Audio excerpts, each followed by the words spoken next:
Fala, minha diretoria! Bom, vocês pediram, eu fiz uma tela aqui sobre o caminho do Botafogo para tentar escapar do rebaixamento. Imediatamente os vascaínos pediram para que eu fizesse também do Vasco, a mesma tela, os mesmos critérios e tal. E, evidentemente, que vou fazer, porque eu sou um cara legal quando vocês me pedem as coisas com jeitinho, tudo nosso.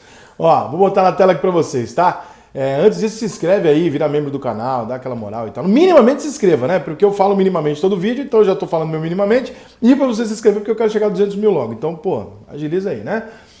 Rapaziada, é o seguinte, vou botar na tela aqui para vocês, ó lá, tá aí. Esses são os jogos do Vasco divididos da mesma maneira que eu dividi os jogos do Botafogo, tá? Para você saber qual jogo é em casa e qual jogo é em fora.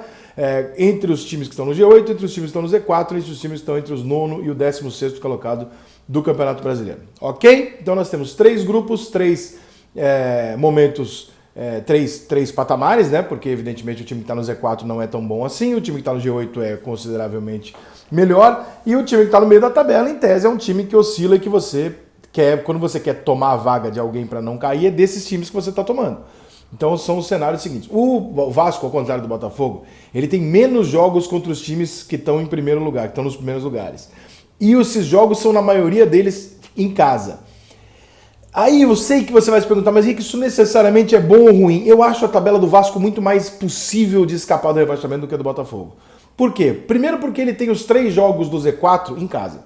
Então, teoricamente, né, o Vasco tem um favoritismo contra os 3 times que estão com ele no Z4 para fazer esses 9 pontos ali por ser o mandante do jogo. Isso é teoria, tá? Mas é assim que a gente trabalha na hora de analisar uma tabela. Não dá para atualizar, não dá para analisar com futurologia. O G8, ele tem 4 jogos em casa e um jogo fora, que é um clássico, que é o jogo contra o Flamengo, que deve ser no Maracanã. Isso significa que em todos os jogos contra os 8 primeiros que o Vasco vai fazer, ele vai fazer no Rio de Janeiro. Então, mesmo não tendo fator torcida e tal, você tem ali um fator que pode fazer o seguinte: olha, o Vasco não é favorito contra nenhum dos times do G8, porque ele está lá atrás, mas ele é o Vasco jogando em casa, ele pode ganhar qualquer um desses jogos. De repente o Vasco pode empatar um jogo desse, ganhar um jogo desse e tal, e arrancar pontos dali. O lado ruim da tabela é o seguinte: o Vasco tem muito jogo, tem 6 partidas contra times da zona intermediária, que em tese são aqueles times que ele briga para puxar para ele na zona de rebaixamento. Bragantino, Atlético Paranaense, Atlético Goianiense, Fortaleza, Corinthians, todos esses fora de casa, que é uma merda, e o Bahia dentro de casa. Vamos fazer a conta pura. O Vasco precisaria, o Vasco tem 23 pontos, o Vasco precisaria, 24, né, desculpa, o Vasco precisa de 21 pontos para fazer os 45, que em tese livram você do rebaixamento. O Vasco, se você olhar aqui para o Z4, dá para imaginar uns 9 pontos, pelo fato de ser mandante, né? Não necessariamente pelo... E também se o Vasco tomar as devidas providências para interromper essa sequência absurda que o time está fazendo dentro de campo. Dentro do G8, não dá para imaginar que o Vasco vai ganhar os jogos dele em casa e tal. Mas vamos imaginar ali que o Vasco tem uma possibilidade maior que a do Botafogo, por exemplo, que joga com todo mundo fora, né? E bastante time do G8.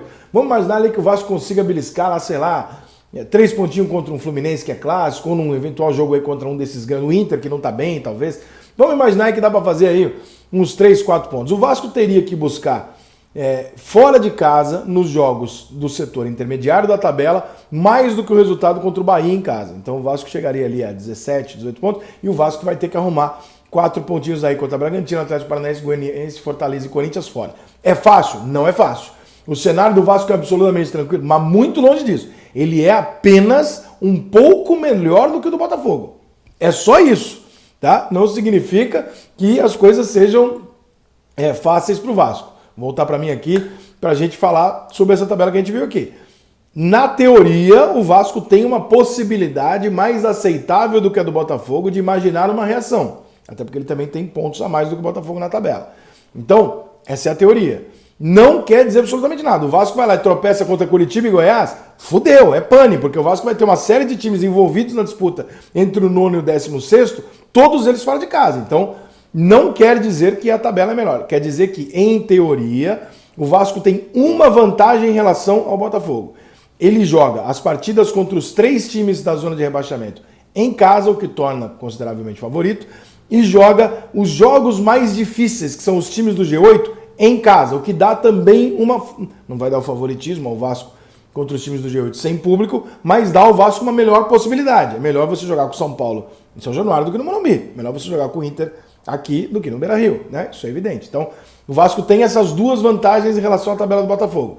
A grande desvantagem que o Vasco tem é jogar contra o bolo do meio a maior parte dos jogos e quase todos eles fora de casa.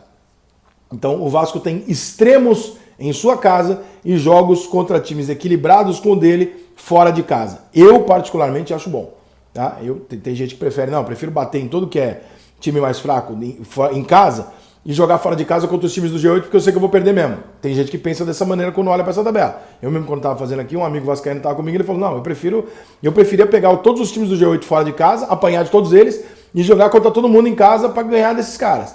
Eu acho que é melhor você não apanhar de todo mundo do G8 e ter uma possibilidade de beliscar ali nesses 5 jogos do G8, sei lá, por que não? 6 pontos, 4 pontos, mesmo estando numa crise técnica e tática, que o Vasco está realmente muito mal, né? E a gente não imagina que o Vasco vai manter isso, ou o Vasco vai trocar de treinador, alguma coisa vai acontecer, porque não é possível o Vasco tomar 4 do Ceará, apanhar do Defesa e Justiça, tomar 4 do Grêmio e nada muda, não faz o menor sentido. Alguma coisa vai ter que mudar no Vasco, né? Mesmo que o Vasco ainda tenha que tomar mais uma porrada para isso, mas alguma coisa vai mudar. Então eu prefiro ter uma possibilidade maior de fazer o gabarito no Z4 e a possibilidade de jogar contra os times do G8 com possibilidade de ganhar o jogo por ser em casa, do que falar, porra, fudeu, eu não vou ganhar do time do G8 de jeito nenhum, talvez eu ganhe do meio e... Não, eu prefiro. Eu prefiro ter possibilidades em todos. E o Vasco tem essa possibilidade. O Vasco pode ganhar alguns jogos dentro do setor intermediário, porque são adversários intermediários, e eles, assim como o Vasco joga sem torcida, eles também jogam, né? No Z4 o Vasco pode ganhar os 3 jogos e é favorito a ganhar os 3 jogos. E no G8 o Vasco tem a possibilidade de surpreender e sair dali, de repente, sei lá, com 6 pontos, alguma coisa assim, o que daria ao Vasco um fôlego para acreditar no rebaixamento. Por mais que seja um fantasma considerável, ele ainda é menos absurdamente assustador quanto é para o Botafogo. Para o Botafogo a coisa é muito mais complicada, na minha opinião, mostrando a tabela. Eu fiz esse vídeo ontem, se você não viu, veja do Botafogo aqui no canal, tem ontem, do que para o Vasco. Então eu acho que o Vasco tem uma possibilidade um pouco melhor. Porém, crise política, transição complicada de diretoria, possível não mexida na comissão técnica e chacoalhão ali nos jogadores, saída de alguns líderes do elenco e um ambiente que não está maneiro. Ou o Vasco corrige isso, porque daqui 3 rodadas já vão ser menos jogos para o Vasco corrigir e vão ter fatalmente alguns jogos perdidos que não estavam na conta. Então o Vasco precisa urgentemente resolver sua situação. Se vai trocar de técnico, foda-se, eu não sei o que vai fazer. Mas urgente para poder fazer uso dessa tabela que lhe proporciona a possibilidade de acreditar que, sem fazer nenhum absurdo, mas também não cometendo muito erro, o Vasco tem uma possibilidade de escapar um pouco melhor que a do Botafogo. Mas ainda assim é preocupante, como vocês estão acompanhando aí na tabelinha. Valeu?